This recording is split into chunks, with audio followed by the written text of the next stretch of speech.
Welcome to the War Archive, where wars become stories. 100 days.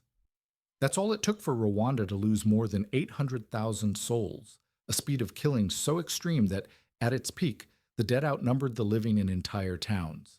People were hunted not at the front lines, but in their kitchens. Not by soldiers, but by neighbors. Not with bombs, but with farm tools bought in bulk months earlier. Children disappeared before their names were ever written in school registers. Rivers clogged with bodies until the current could no longer carry them. And in the hills, where silence once meant peace, it became the sound of a country being emptied. The world would later call it unthinkable. But the truth is far more unsettling. This genocide was not born in 1994. It was engineered in plain sight, one idea, one law, one lie at a time. To understand how an ordinary nation became the site of extraordinary horror, we need to return to a Rwanda before the killing, a place the world has almost forgotten.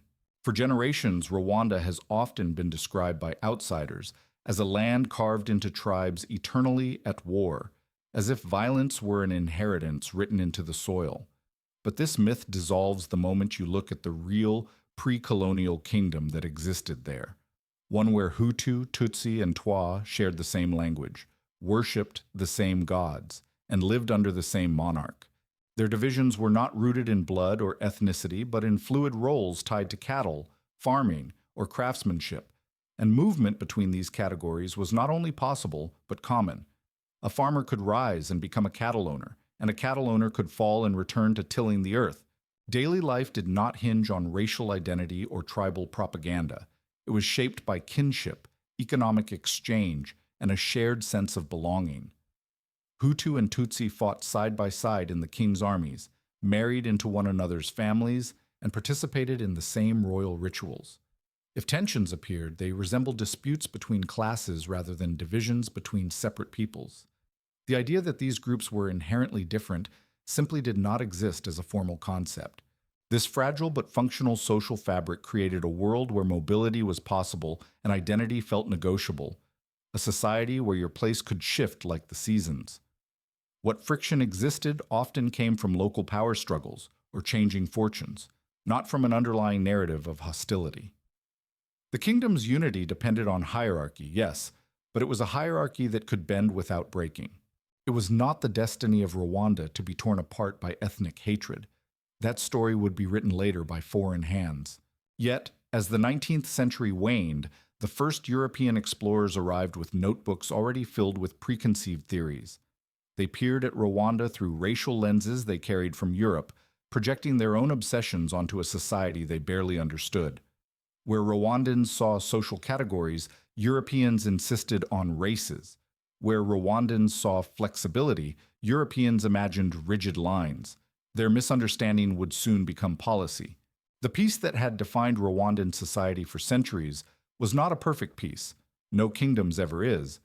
But it was grounded in shared identity rather than division. This is the piece of history most often erased when people speak of Rwanda as a land doomed to violence. Before colonial rule hardened identities and sharpened lines, Rwanda was not a battlefield of tribes. It was a single polity with diversity woven into its core. The tragedy of what came later begins with remembering what existed before. As European influence deepened, the lenses through which outsiders viewed Rwanda would slowly reshape the way Rwandans viewed themselves. The old categories would be reinterpreted as racial truths, and an identity system, once fluid, would be frozen in place. The kingdom's social fabric had survived droughts, wars, and internal shifts, but the weight of European racial ideology would push it to a breaking point. And it is in this quiet moment, before the storm, that the future of Rwanda subtly begins to change. When Europeans claimed Rwanda, they did not arrive as blank observers. They arrived with theories. German administrators, and later the more intrusive Belgian rulers, carried with them the racial pseudoscience of their era, convinced that African societies must mirror Europe's imagined hierarchies. They looked at Rwanda's Tutsi aristocracy and decided it matched their fantasy of a noble ruling caste. Their eyes did not seek truth. They sought confirmation of their own mythology. Belgians became obsessed with the so-called Hamitic myth, a baseless theory claiming that the Tutsi were descendants of a superior non-African race. They measured skulls, noses, and heights, convinced that physical traits were proof of innate intelligence or leadership. Administrators wrote reports describing Tutsis as more refined, Hutus as more primitive, and Twa as barely worth mentioning. These judgments, once spoken, hardened into colonial certainty. What had once been flexible social categories now became fixed racial labels enforced by the colonial state. Belgians reshaped Rwanda's administration, elevating Tutsis into the most desirable positions while pushing Hutus into subservience. This was not a natural evolution. It was engineered privilege. Over time, resentment grew like a shadow beneath the throne. In 1933, Belgium issued the policy that would transform identity into destiny: ethnic identity cards. For the first time in Rwandan history, every person was officially recorded as Hutu, Tutsi, or Twa, with no possibility of change. A farmer who had once worked his way into cattle ownership could no longer be recognized as Tutsi. A family that had shifted status for generations suddenly found itself trapped by a single word printed on a card. These cards, meant to simplify colonial administration, instead became instruments of social stratification. They dictated who could attend certain schools, who could receive certain jobs, and who could rise within the colonial hierarchy. As Tutsis enjoyed the new advantages bestowed on them, Hutu resentment deepened. But neither group yet understood that these flimsy pieces of paper would one day determine who lived and who died. The Belgians believed they were organizing society. In reality, they were distorting it. Their classification system replaced centuries of shared identity with rigid categories backed by the force of law. What had once been a ladder became a cage, and every Rwandan, Hutu, Tutsi, and Twa alike, was locked inside it. The kingdom's ancient balance had not collapsed yet, but its foundations had cracked. And as colonial rule tightened its grip, the seeds of future conflict were planted not in the hearts of ordinary people, but in the paperwork and assumptions of foreign men who believed they understood Rwanda better than Rwandans themselves. Those seeds would lie dormant for decades, waiting for a political shift, an economic shock, or a moment of fear. Soon, they would find all three. By the late 1950s, the colonial hierarchy built by Belgium was beginning to strain under its own contradictions. The world was changing. Anti-colonial movements were sweeping across Africa, and Belgium, sensing the shift, abruptly rewrote its loyalties. After decades of favoring Tutsi elites, it now embraced the Hutu majority, framing them as the rightful inheritors of power. This sudden inversion destabilized Rwanda more violently than either group could have anticipated. In 1959, tensions erupted into what would later be called the Social Revolution. Riots spread across the countryside as Hutu activists, emboldened by Belgium's support, rose against Tutsi chiefs and the monarchy they represented. Houses were burned, families attacked, and the once symbolic distinctions that colonial rule had hardened into identity became excuses for violence. What had been a political shift rapidly escalated into a social upheaval with no clear boundaries. As the violence intensified, the monarchy, already weakened by years of colonial manipulation, began to crumble. Belgium oversaw a transition that formally stripped the Tutsi king of authority, replacing the old order with one dominated by Hutu political leaders. For many Hutus, this was presented as liberation from decades of imposed inequality. For many Tutsis, it felt like the ground had shifted beneath their feet in a single season. The revolution was both a moment of hope and a moment of terror, depending on which identity card one carried. The chaos sent shockwaves far beyond the political elite. Ordinary Tutsi families who had lived in certain regions for generations now found themselves targeted simply for existing within the new narrative. Killings spread in waves, sometimes spontaneous, sometimes coordinated, and fear became the new currency of daily life. The landscape of Rwanda filled with smoke from burning homes, each fire marking another family uprooted, another community fractured. Between 1959 and 1962, more than 100,000 Tutsis fled across Rwanda's borders into Uganda, Burundi, Tanzania, and Congo. Many carried nothing but the clothes they wore, walking for days through hills and forests in search of safety. They believed their exile would be temporary, that one day, once the chaos settled, they would return home. But borders have a way of becoming permanent, especially when politics solidify against you. These exiles formed a new community in foreign lands, bound together by memory, loss, and the hope of return. Some became laborers, others soldiers, and their children grew into adults who identified more with the idea of Rwanda than with any place they physically lived. A refugee crisis had been born, and with it, a deeply rooted sense of unfinished history. This growing diaspora would soon discover that the door back to Rwanda had been closed far more firmly than they first imagined. The revolution ended colonial rule and ushered in independence, but it also marked the beginning of a new chapter of division and displacement. Rwanda had traded one hierarchy for another, one system of exclusion for a different one, and neither Hutu nor Tutsi could pretend the old balance would return. The kingdom was gone, the monarchy dissolved, and a new nation stood in its place, fractured, proud, uncertain, and set on a path that would circle back to this moment for decades to come. When Juvenal Habyarimana seized power in 1973, many Rwandans believed the turbulence of the post-revolution years might finally settle.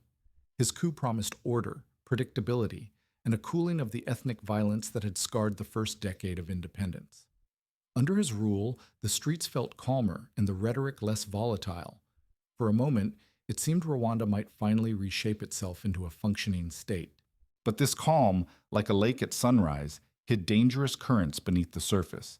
Habyarimana established a tightly controlled one-party system under the MRND, where unity was preached but conformity was enforced. The state crafted ethnic quotas for schools, government jobs, and the military, institutionalizing discrimination beneath a veneer of stability. To outsiders, Rwanda looked disciplined: neat rows of soldiers, clean government offices, orderly ministries. But inside, resentment congealed in the spaces where opportunity was quietly denied. Order had been achieved not by resolving old wounds, but by sealing them shut. Power tightened further through the Akazu, the influential inner circle centered around the president's wife, Agatha Kanziga. This elite network manipulated government appointments, controlled business interests, and insulated the president from criticism. Corruption flowed through these channels with an almost ritual efficiency, ensuring loyalty for those inside and exclusion for those outside. For ordinary citizens, it felt as if the true government lived behind closed doors, unreachable and unaccountable. The economy, so dependent on coffee exports, faltered when global prices collapsed in the 1980s. Rural families, mostly Hutu farmers, felt the pressure first as incomes evaporated and debts grew. The government's inability to alleviate the crisis eroded faith in the regime, creating fertile ground for extremist narratives. As poverty deepened, the line between political frustration and ethnic resentment began to blur. Meanwhile, the exiled Tutsi communities scattered across East Africa watched these developments with growing urgency. Many had spent decades waiting for a political solution that would allow their return, only to see the Rwandan government insist that the country was full. This claim was presented as logistical reality, but for refugees it sounded like a permanent sentence. Generations were being born in exile, and the promise of home felt increasingly like a fading memory. Inside Rwanda, this refusal hardened the belief that Tutsis had no place in the nation's future.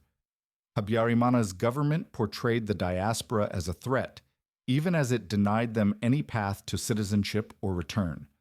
The contradiction was clear. Rwanda spoke of unity but maintained division, spoke of peace but allowed discrimination to calcify, and spoke of stability while resentment simmered beneath its feet. These tensions were not yet explosive, but they were no longer dormant either. By the early 1990s, the illusion of stability had begun to crack.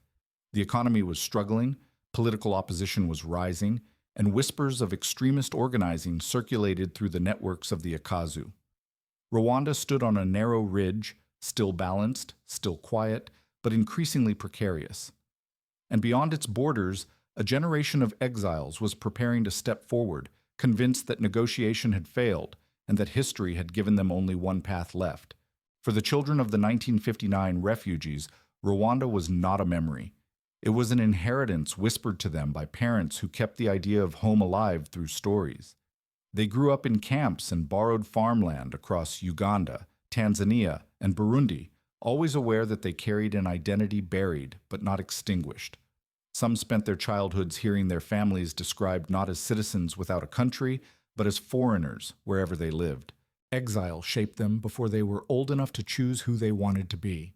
In Uganda, many of these young men found themselves swept into Yoweri Museveni's guerrilla movement during the Ugandan Bush War. They learned discipline, strategy, and the unforgiving logic of insurgency, lessons the world had never intended for them but that history delivered anyway. Fighting in a war that was not their own sharpened their sense of unity and purpose. They forged brotherhood not just by blood, but by shared hardship. For the first time, they carried weapons not as refugees, but as soldiers. As Museveni rose to victory in 1986, these Tutsi fighters emerged seasoned, organized, and confident. They began gathering in clandestine meetings, discussing what Uganda's triumph meant for their own unresolved past. If they could help someone else reclaim a nation, why not reclaim their own? They knew Rwanda still insisted it had no space for their return, but they also knew that waiting had achieved nothing. From this momentum, a new political and military organization was formed, the Rwandan Patriotic Front, the RPF. It blended the discipline of trained soldiers with the determination of a community that had spent 3 decades in exile. The RPF was not merely a rebel force. It was the embodiment of a collective longing, shaped into a structured institution. Its leaders believed that political solutions had been exhausted and that history had cornered them into taking action. Their goal was clear: secure the right to return home, end discrimination, and reshape Rwanda into a country that belonged to all its people. But this mission existed in a world that saw them as outsiders, and at times, as potential invaders. The RPF trained quietly, gathered intelligence, and waited for the moment when Rwanda's internal weaknesses might open a crack in the wall that kept them out.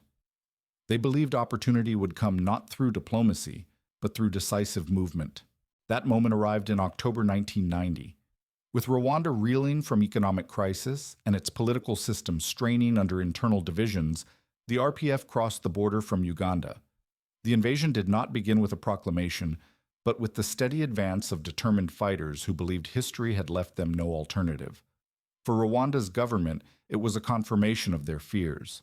For the exiles, it was a long-delayed attempt to reclaim a place in the land that had once been theirs. The war that erupted would change everything.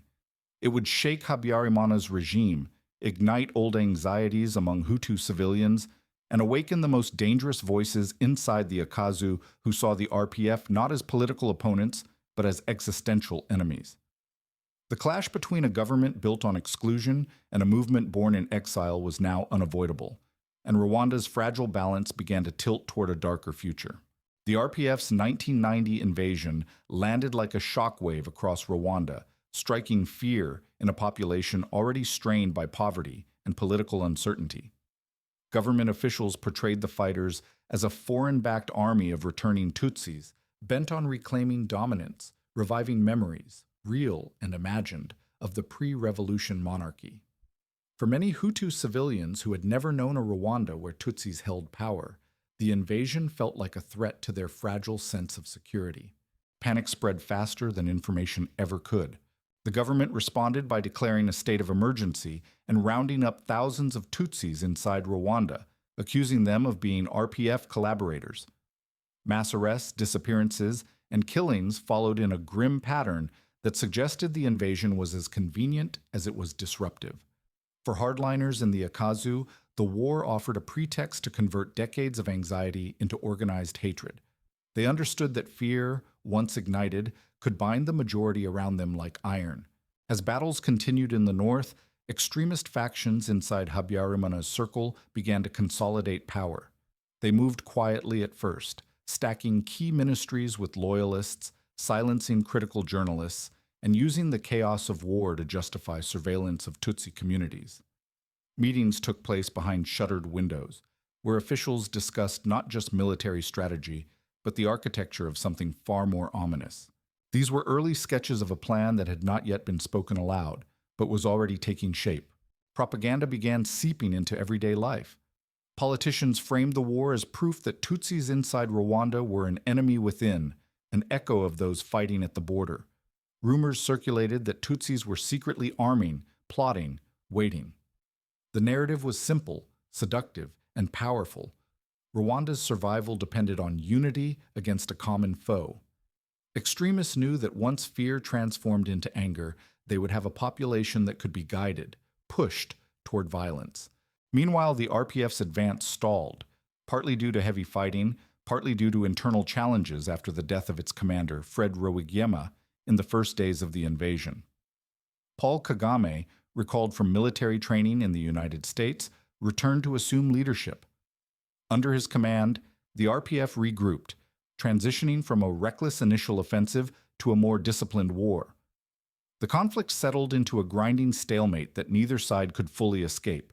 For ordinary Rwandans, the war's uncertainty was suffocating. Roadblocks appeared more frequently, security checks grew harsher, and whispers of disappearances became a quiet fact of life. Families in the north fled their homes, while those elsewhere tried to make sense of a conflict that felt both distant and dangerously close.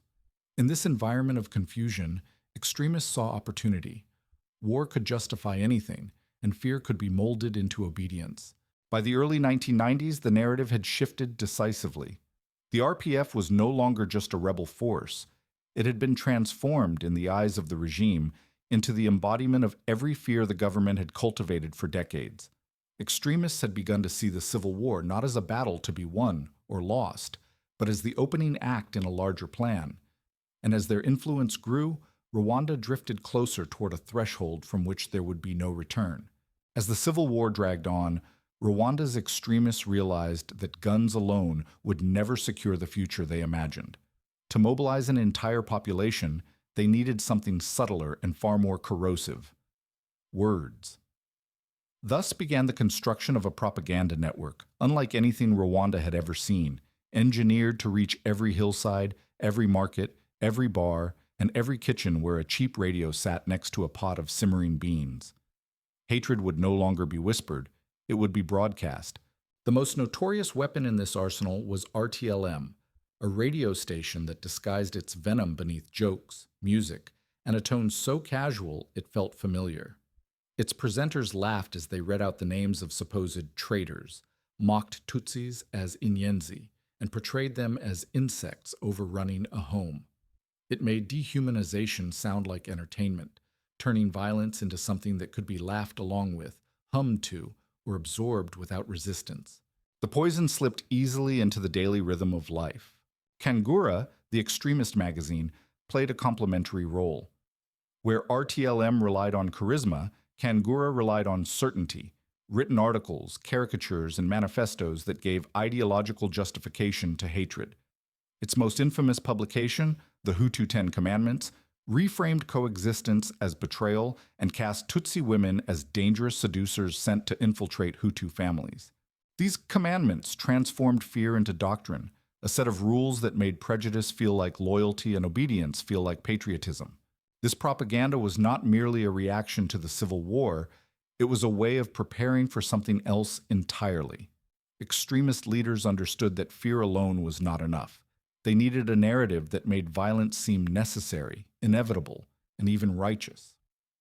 Day by day, broadcast by broadcast, the idea took root that Hutus were under existential threat, that Rwanda itself was hanging by a thread, and that ordinary citizens had a duty to protect it.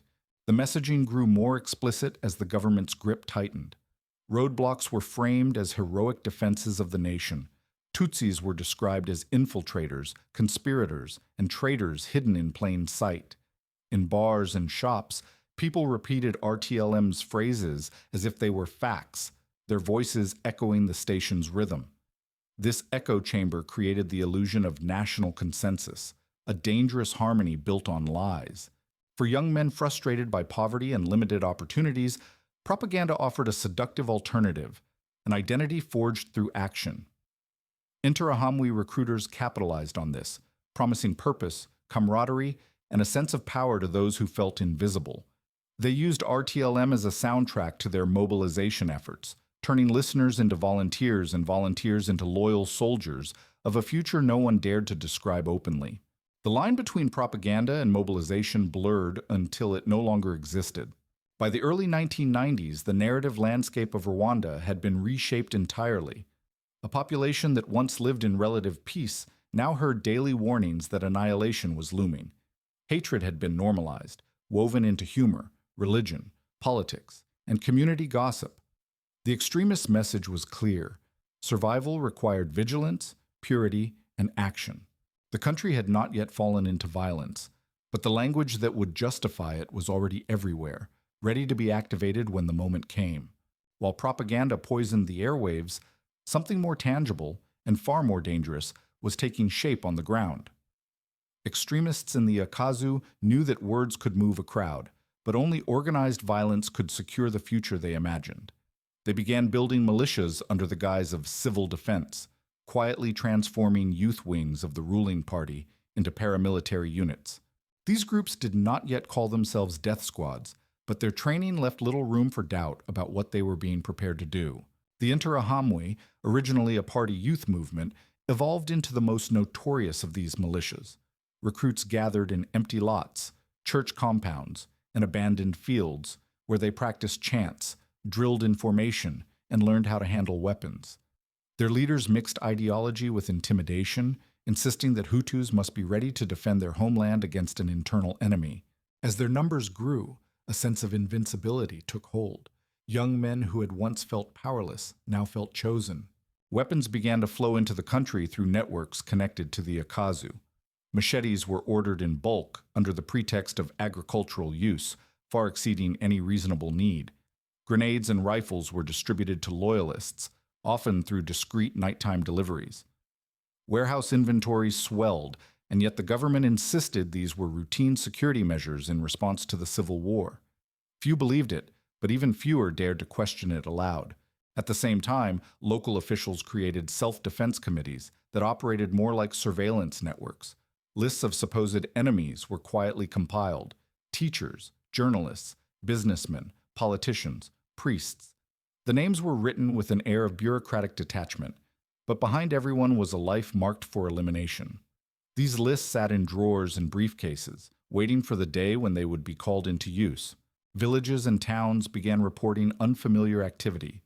Nighttime meetings held by local party leaders grew more frequent, and Interahamwe members marched openly through markets, testing how far they could push intimidation without provoking resistance.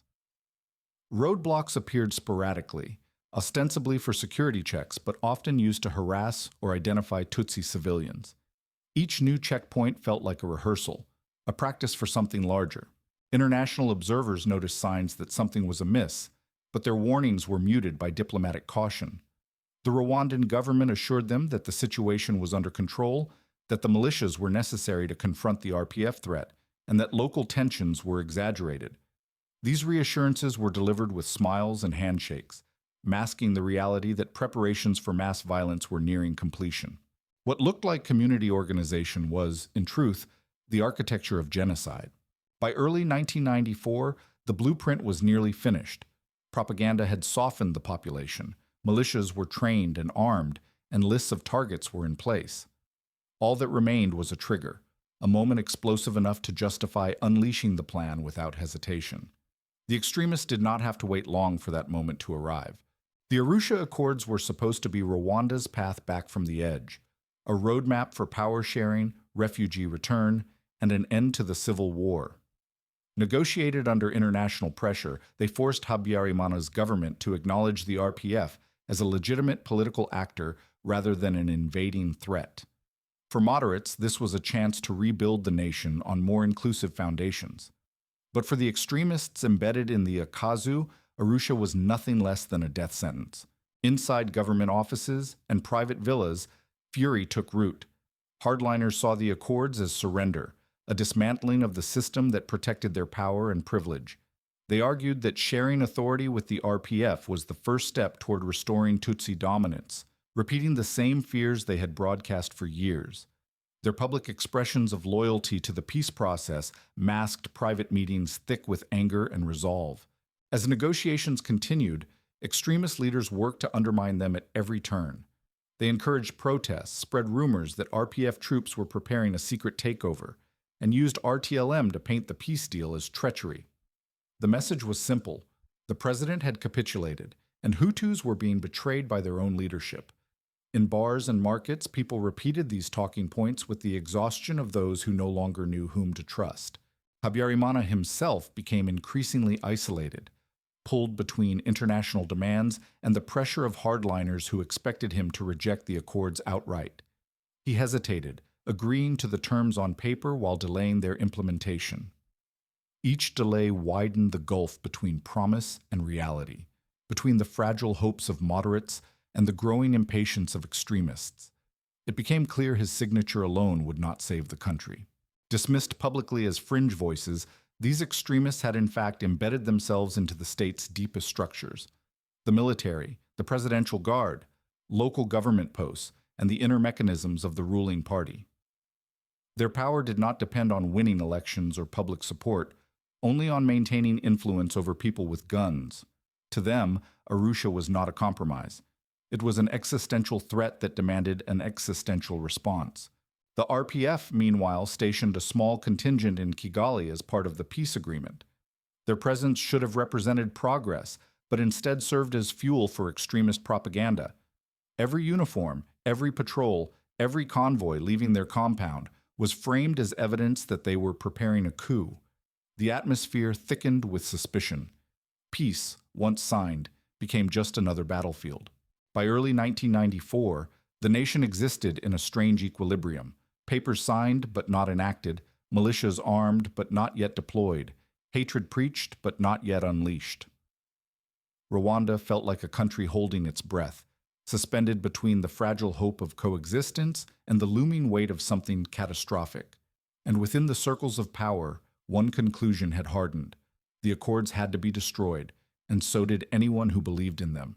The peace that might have saved Rwanda had instead become the final betrayal in the eyes of the extremists.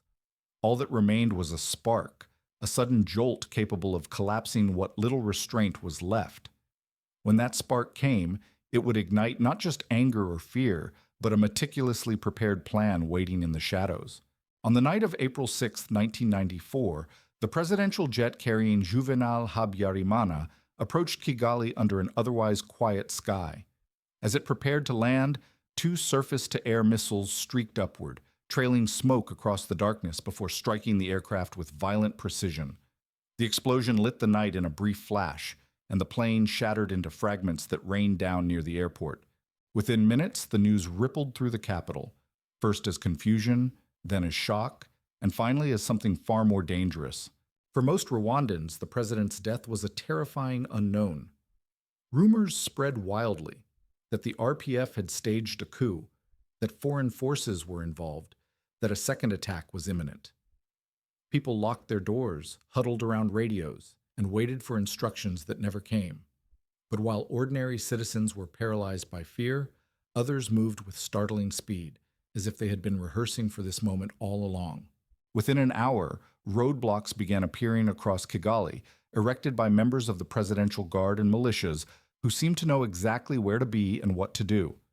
Checkpoints materialized not randomly, but strategically, near ministries, at key intersections, around neighborhoods known for political opposition.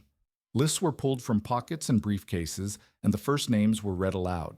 The chaos that most citizens felt was not mirrored in the actions of those now seizing control of the streets. Moderate Hutu leaders, many of whom supported the Arusha peace process, were among the first to be targeted. Soldiers arrived at their homes under the cover of confusion, claiming they were escorting them to safety. Instead, they were taken away, beaten, or executed before dawn. Their removal was swift and precise, eliminating any political voices that might have resisted what was coming next. The silence left behind was not accidental. RTLM seized the airwaves with a new tone, one sharpened by urgency and unrestrained by pretense. The announcers blamed the RPF within minutes, calling for vigilance, mobilization, and self-defense as if the country was already under siege. They urged listeners to set up barricades, report suspicious neighbors, and stand united against an unnamed but immediate threat. Every word carried a chilling sense of authority, as though the station had been waiting for this script. Foreign diplomats and UN peacekeepers scrambled to make sense of the unfolding situation, but their movements were paralyzed by lack of information and the sudden aggression of government forces. General Dallaire's UNAMIR mission, already undermanned and constrained by a restrictive mandate, could do little more than observe as the situation deteriorated. Requests for reinforcements or intervention went unanswered or became lost in bureaucratic hesitation. The window for preventive action closed almost as soon as it opened. By midnight, Kigali felt transformed. The city was no longer responding to a crisis. It was being reshaped by one. Soldiers loyal to the Akazu had taken control of communication lines, key government installations, and the machinery of state. Everywhere, the sense of waiting dissolved into the realization that something irrevocable had begun. The president's death was the spark, but the fire that followed was deliberate, organized, and already spreading. The extremists had found their moment, and with breathtaking speed they seized it. Rwanda, suspended between peace and catastrophe for years, now fell headlong into the darkness that had been prepared for it. What came next would not be chaos. It would be execution. The first targets of the new regime were not Tutsis. They were Hutu moderates, the people who might have stood between Rwanda and the abyss. As Kigali trembled in the hours after the president's plane fell from the sky, soldiers and militias fanned out with lists in hand, knocking on doors of ministers, judges, journalists, and activists who had supported the Arusha Accords. These figures had believed in a peaceful Rwanda, one shaped by compromise instead of fear. Now their commitment to coexistence marked them for death. Prime Minister Agata Uvilingi-Yimana, one of the most prominent moderate leaders, became an early casualty. Surrounded by peacekeepers who were forbidden by mandate to use force except in self-defense, she was seized and murdered before sunrise. The Belgian soldiers assigned to protect her, unarmed, unprepared, and constrained by UN directives, were later captured, tortured, and killed. Their deaths sent a clear message to the international community. Leave Rwanda to its fate. In the days that followed, the assassinations continued with chilling efficiency. Local officials who had refused to echo extremist rhetoric were dragged from their homes. Radio presenters who had questioned RTLM's hate-filled broadcasts disappeared. Teachers, priests, and community leaders, anyone capable of urging restraint, were removed from the landscape. The moderates had been the country's last political breaks, and their elimination cleared the way for what was to come. With opposition silenced, the extremists no longer bothered with coded language. RTLM urged listeners to work, a euphemism whose meaning was now unmistakable.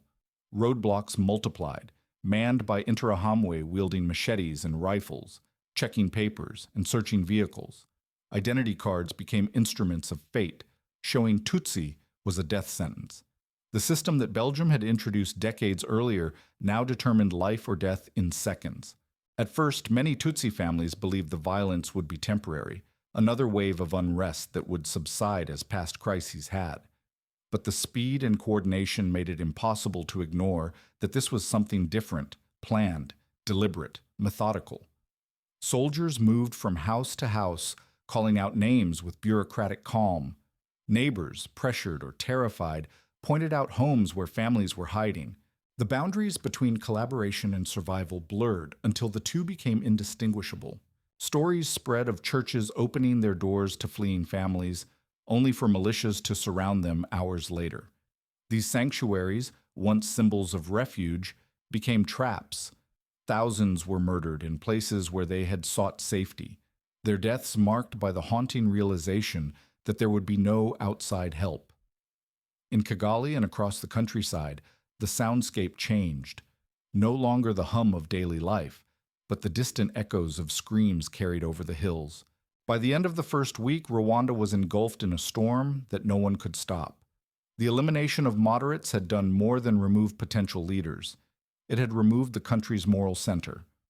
Ordinary citizens, now deprived of guidance, faced pressure, fear, and manipulation from every direction. And the message was relentless. The enemy is everywhere, and you must act. The genocide had begun, not with an explosion of chaos, but with the quiet precision of a system that had been preparing itself for years. The killing of moderates was the final lock clicking into place, ensuring that the nightmare ahead would unfold without resistance. Once the moderates were gone, the killing spread with a speed that seemed impossible for a country so small. Villages that had been quiet the previous morning erupted into violence as Interahamwe militias swept through neighborhoods with machetes, clubs, and makeshift weapons. Many civilians were dragged from their homes after being identified at roadblocks, where the simple act of showing an identity card sealed their fate. The system that had been built in slow, patient steps was now operating with horrifying efficiency. Across Rwanda, thousands of Tutsi families fled to churches, schools, and government buildings, places that had once been sanctuaries during earlier waves of unrest. Instead, these locations became the sites of some of the worst massacres, as militias surrounded the structures and attacked those trapped inside. Priests and local officials who had once promised refuge now found themselves powerless or complicit. The walls of these buildings, meant to hold safety, instead held terror. Rape became another weapon wielded with deliberate cruelty. Women and girls were targeted not only to cause immediate suffering, but to destroy the fabric of families and communities. Survivors later described being violated by groups of men, often in front of relatives, a brutality meant to leave lifelong scars. The violence against women was not incidental. It was systematic, encouraged, and broadcast by those who had turned hatred into doctrine. In some areas, entire hillsides were littered with bodies, left where people had been caught trying to flee. Rivers, swollen by rainfall, carried corpses downstream until they washed up in towns miles away. The landscape itself became part of the horror, a witness to devastation so vast that it resisted comprehension. For many survivors, the sight of familiar fields and rivers became permanently fused with memories they could never unsee. At roadblocks, the killings took on a ritualistic quality. Militia members joked, drank, and played music, creating an atmosphere disturbingly casual. Passers-by were forced to participate, either by handing over victims or by striking the first blow, an act of coercion that blurred guilt, fear, and survival. Even those who refused were watched closely, marked as potential traitors. The genocide had not only set neighbor against neighbor, it had turned coercion into a social expectation. Isolated patches of resistance emerged, often led by individuals who refused to abandon their sense of humanity. Some Hutu families hid their Tutsi neighbors, building false walls or digging concealed shelters beneath their homes. These acts, carried out at immense personal risk, were exceptions in a landscape overwhelmed by violence. Their courage stands today as a reminder that even in the darkest moments, some refused to obey the logic of genocide. For most, survival depended on desperate improvisation, running through forests at night, hiding in drainage ditches, or lying motionless beneath piles of bodies to escape detection. Many survived only because rescuers arrived by chance, or because militias were distracted by events elsewhere. Every hour felt like a separate battle against exhaustion, hunger, fear, and the relentless pace of the killings. By the middle of May, the scale of the genocide was unmistakable. Entire communities had vanished, and the machinery of death showed no signs of slowing. Rwanda had become a country where the state itself led the violence, where militias filled the role of soldiers, and where civilians were coerced into becoming participants in a nightmare they could not stop. The world beyond its borders remained largely silent, unaware, or unwilling to comprehend the magnitude of the atrocity unfolding in real time. Beyond Rwanda's borders, the world watched events unfold through fragmented reports, diplomatic cables, and hesitant news broadcasts that struggled to convey the scale of what was happening. In capitals across the globe, officials debated terminology. Was this a civil conflict, mass violence, or something they dared not name? These discussions unfolded in climate-controlled rooms far removed from the hills where people were dying by the thousands. Bureaucratic caution dulled any sense of urgency, and hesitation became a fatal decision in itself. Belgium, reeling from the murder of its peacekeepers, immediately withdrew its forces. The departure of these troops gutted the already limited strength of UNAMIR, the UN peacekeeping mission led by General Romeo Dallaire. Instead of reinforcing his mandate, the UN Security Council voted to reduce the mission at the very moment Rwanda needed it most.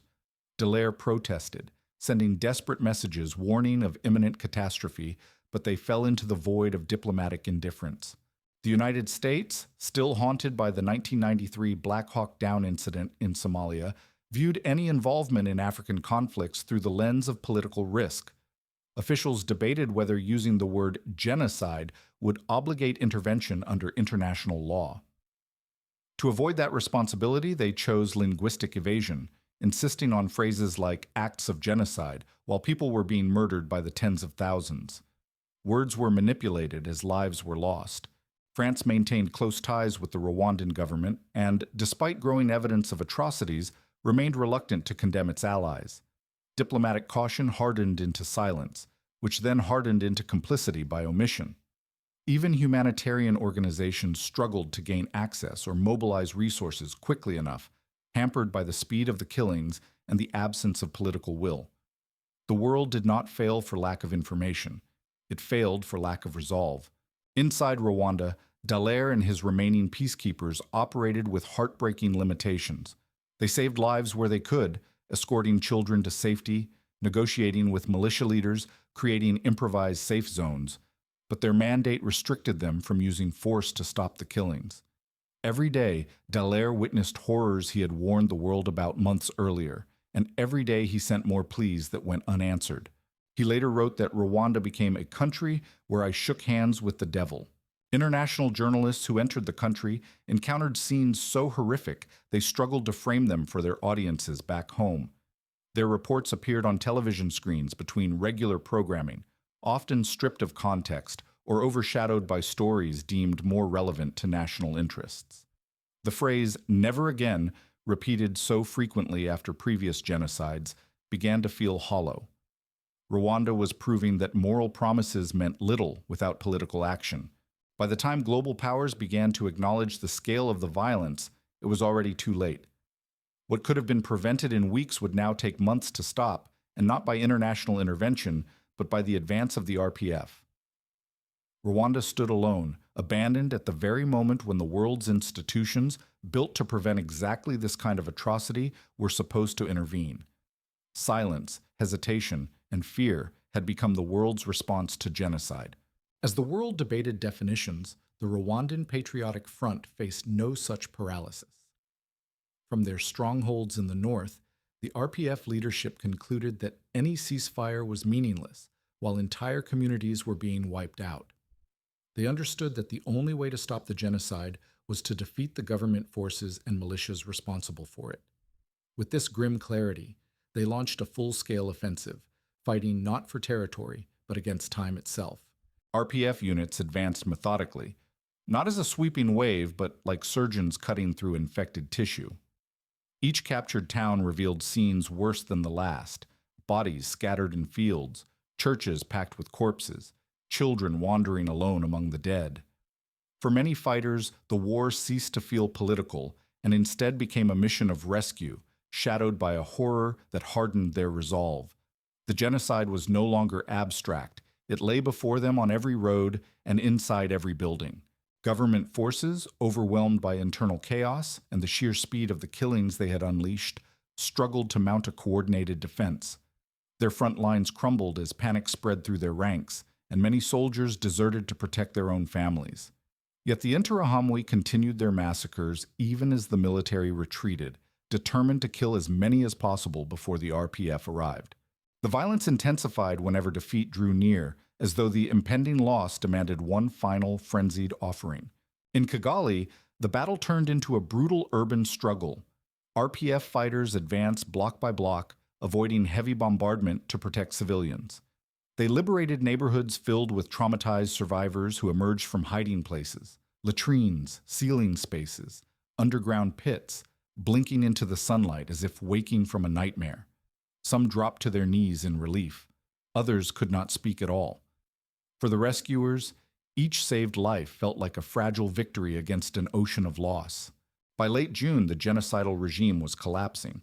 Ministers fled the capital, officials abandoned their posts, and state radio fell silent. But in their place, a new catastrophe began unfolding at the borders.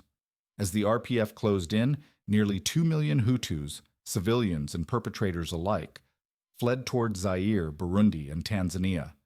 The exodus clogged roads for miles, a river of humanity moving under clouds of dust, fear, and rumor.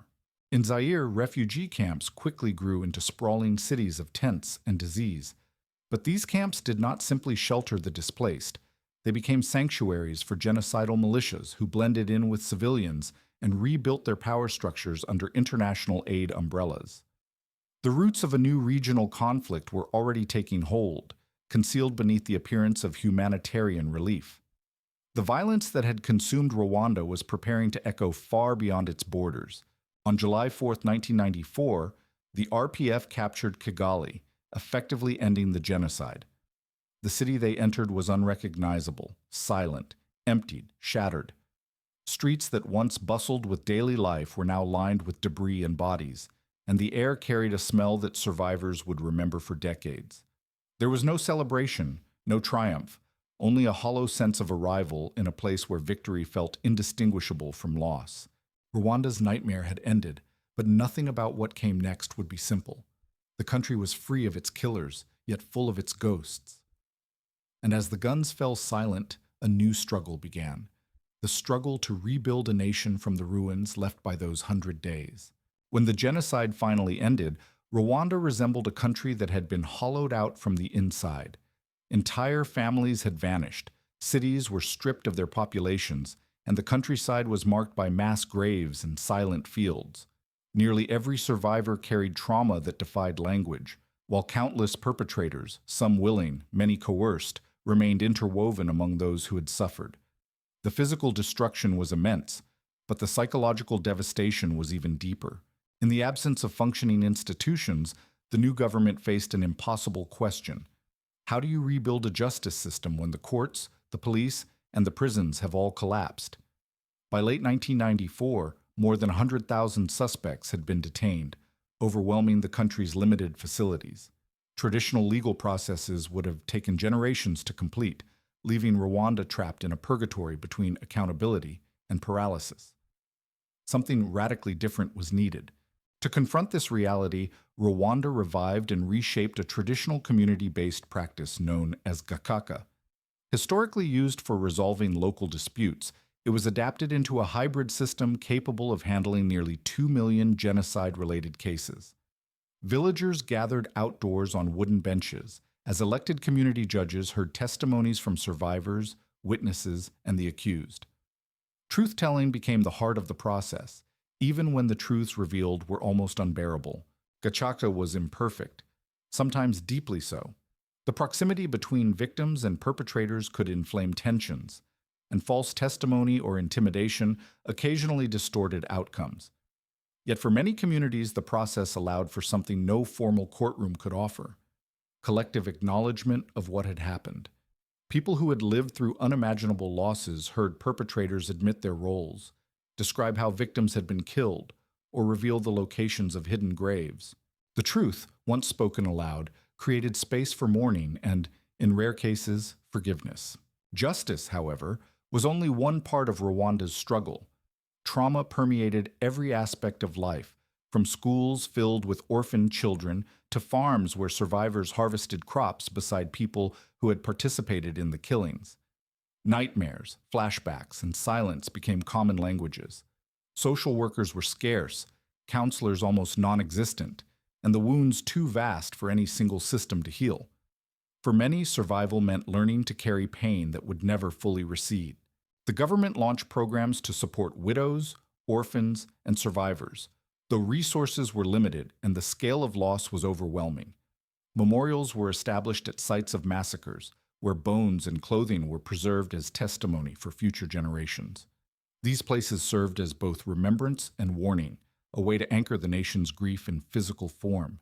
Visitors walked through halls lined with skulls or passed rooms filled with photographs, confronting the enormity of lives cut short. Economically, Rwanda began at rock bottom. Infrastructure had been destroyed, professionals killed or displaced, and farmland neglected during months of violence. Yet within a few years, the country initiated ambitious reforms focused on education, healthcare, and local development. Women stepped into leadership roles in unprecedented numbers, filling gaps left by the genocide and reshaping the political landscape.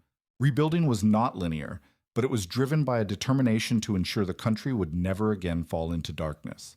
Still, the most profound reconstruction occurred within communities where trust had been shattered.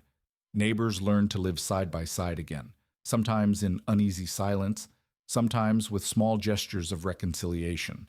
The genocide had torn Rwanda apart, but the years that followed showed a different kind of endurance, one built on truth-telling, resilience, and the quiet bravery of people trying to rebuild their lives amid the ruins. In the years after the genocide, Rwanda undertook a transformation so deliberate and far-reaching that it reshaped not only its institutions but its national identity itself. The new government abolished the ethnic categories that had once defined life and death, removing Hutu, Tutsi, and Twa from national ID cards. Schools rewrote curriculums, not to erase the past, but to prevent its manipulation. The message was repeated in classrooms, workplaces, and village meetings. We are all Rwandans, a fragile but necessary attempt to build unity on the ashes of division. Yet identity cannot be rewritten as easily as policy, and the past remained present in ways that no government could fully control. Survivors carried memories that lived beneath the surface of everyday life, memories of lost families, hidden wounds, and questions that could never be answered. Perpetrators, whether imprisoned or reintegrated, walked through communities where they were known. Trauma lingered like an echo, sometimes quiet, sometimes sudden, always there. Healing became a daily negotiation with memory. As Rwanda rebuilt internally, the consequences of the genocide rippled outward across Central Africa. The flight of genocidal militias into Zaire turned refugee camps into armed enclaves, destabilizing a region already fragile from decades of conflict. This unrest sparked the First and Second Congo Wars, catastrophic conflicts involving multiple nations and militias, often called Africa's World War. The violence that began on Rwanda's hillsides had become part of a far larger tragedy, proving that genocide does not end at the borders where it begins. Inside Rwanda, the government pursued rapid economic modernization, transforming Kigali into a city that often surprises visitors with its order and ambition. Skyscrapers rose where rubble once lay. New roads cut through former battlegrounds, and technology hubs emerged in places once associated with despair. The country's recovery became a symbol of resilience, frequently praised as a model for post-conflict reconstruction. But beneath the successes lay debates about political freedoms, centralization of power, and the tension between stability and openness. Memory became a national project, guided by the annual Kwibuka commemorations. Each April, the country enters a period of mourning marked by candlelit vigils, testimonies from survivors, and silent walks through memorials built at massacre sites. These rituals anchor the nation's grief, ensuring the genocide remains part of the public consciousness rather than a buried trauma. For younger generations born after 1994, Kwibuka serves as both inheritance and warning, reminding them that peace is fragile and must be protected. For many Rwandans, reconciliation is not a destination, but a process, complex, uneven, and deeply personal. Some have rebuilt relationships with neighbors once considered enemies, finding connection in shared work or common goals. Others maintain distance, surviving through parallel lives rather than renewed bonds. Rwanda's landscape, from its bustling capital to its quiet rural hills, contains both stories: reconciliation attempted and reconciliation unfinished. 3 decades after the genocide, Rwanda stands as a country shaped by its past but not defined solely by it. Its progress is remarkable, its wounds undeniable, and its future still unfolding. The genocide's long shadow stretches across generations, influencing politics, identity, and the quiet rhythms of daily life. Yet the nation continues to rise, guided by the conviction that remembrance is not just an act of mourning, but a safeguard against repeating the darkness that once consumed it. The vow, "Never Again," is spoken every year, not as a slogan, but as a promise carried by millions who lived through the unthinkable, and by those determined that the world should never look away again.